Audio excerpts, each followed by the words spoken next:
People's Governor Pamela Baricuatro, girespeto ang LGBTQIA community.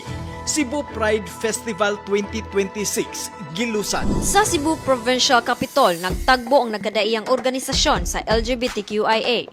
Gihimo ang opening salvo sa Cebu Pride Festival 2026. Pipila ka mga sakop sa LGBTQIA ni pakita sa ilang mga talento o kahana sa pag-arte. Sa kalihukan, gihimo ang Diversity, Equity and Inclusion Summit aron mo patigbabaw ang respeto ug pagdawat sa mga sakop sa LGBT sa matag komunidad.